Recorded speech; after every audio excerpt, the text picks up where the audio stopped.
बिहार में सबसे ज्यादा क्राइम जमीन विवाद की वजह से होता है और विजय सिन्हा इसको लेकर बहुत ही एक्टिव मोड में है और अब कुछ ऐसा किया है जिसके बाद कहा जा रहा है कि विजय सिन्हा इस वक्त के या अब तक के सबसे गंभीर भू राजस्व मंत्री बने हैं। आखिर विजय सिन्हा ने ऐसा क्या किया है और उनकी तारीफ क्यों हो रही है, आपको पूरी बात बताएंगे। उससे पहले औपचारिकता के लिए बता दूं कि मेरा नाम है हिमांशु कुमार और आप देख रहे हैं जनता जंक्शन।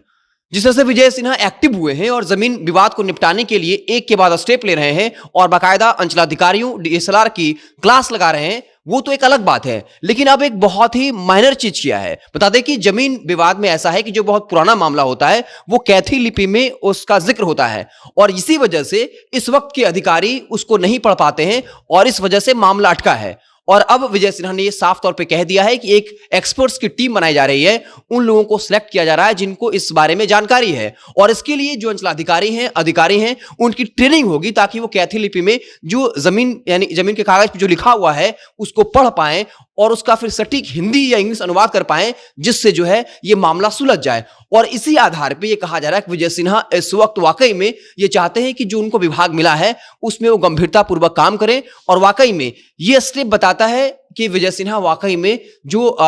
जमीन विवाद है इसको सुलटाना चाहते हैं। और साफ तौर पर जब मंत्री बने थे तब ये कहा था कि बिहार में जो ज्यादा क्राइम होता है उसके पीछे सबसे बड़ी वजह है जमीन विवाद। 70 से 80% आप मान सकते हैं क्राइम के जड़ की वजह जो है वो जमीन विवाद है और सरकार किसी भी हाल में इसको निपटाना चाहती है। हालांकि नीतीश कुमार ने भी सोशल मीडिया के जरिए पोस्ट किया था कि 30 जनवरी तक जितने भी जमीन विवाद से आवेदन है उनका निपटारा करना होगा और 1 अप्रैल से लेकर 14 अप्रैल तक जो जमीन नापी का जो आवेदन दिया गया था उन सारे जमीनों पर, चाहे वो जमीन विवादित हो या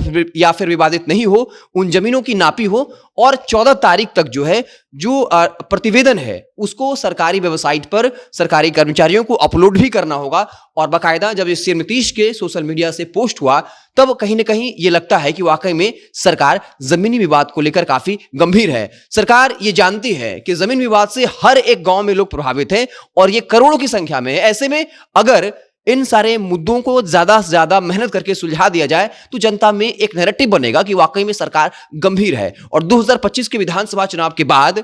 अब राजनीति का संक्रमण काल है और आप इसको पॉलिटिक्स से भी जोड़कर देख सकते हैं कि नीतीश कुमार के बाद कौन, इसलिए बीजेपी के मंत्री बेस्ट परफॉर्मेंस देते हैं लेकिन फिर अगले ही दिन सीएम नीतीश जो है वो आके कहते हैं, तारीख का ऐलान करते हैं। इसके पहले विजय सिन्हा चर्चा में रहते हैं, रोज जाकर अधिकारियों को हड़का रहे हैं, भूमाफिया को हड़का रहे हैं, कार्रवाई भी हो रही है और फिर अल्टीमेटली सीएम नीतीश की सोशल मीडिया से ये पोस्ट आता है कि फला फला तारीख है, ये डेडलाइन है, सारे अधिकारियों को बात माननी पड़ेगी। तो कहीं ना कहीं इस वक्त जेडीयू और बीजेपी के बीच रस्साकसी भी चल रही है कि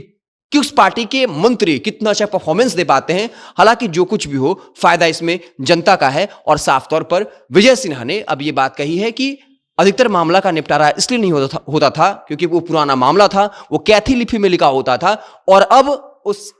भाषा के लिए एक्सपर्ट्स की टीम जो है वो बननी शुरू हो चुकी है। जल्द ही एक्सपर्ट्स की टीम बनेगी ताकि वो और लोगों को जो अधिकारी हैं, कर्मचारी हैं, उसको ट्रेंड कर सकें और फिर वो पेपर पढ़ के सटीक उसका अनुवाद कर पाएं और फिर जो जमीनी विवाद है उसको सुलझाया जा सके। क्योंकि जब तक आप कैथी लिपि को पढ़ ही नहीं पाएंगे तो फिर मामला को कैसे सुलझाएंगे। तो वाकई में इस आधार पे कहा जा रहा है जो इस बारीकी पर आज तक किसी ने ध्यान नहीं दिया। कितने सारे मंत्री बने और बड़े बड़े बयान दिया, लेकिन जब तक आप कैथी लिपि का एक्सपर्ट ही बहाल नहीं करिएगा तो फिर मामला सुलझेगा कैसे। और जो फैसला लिया गया है इसी फैसले के आधार पर कहा जा रहा है कि वाकई में विजय सिन्हा जो है वो गंभीर भू राजस्व मंत्री हैं। आपको क्या कुछ लगता है कमेंट बॉक्स में जरूर बताइएगा। फेसबुक पर देख रहे हैं तो पेज को लाइक कर लीजिए, यूट्यूब चैनल को सब्सक्राइब कर लीजिए। बहुत बहुत धन्यवाद।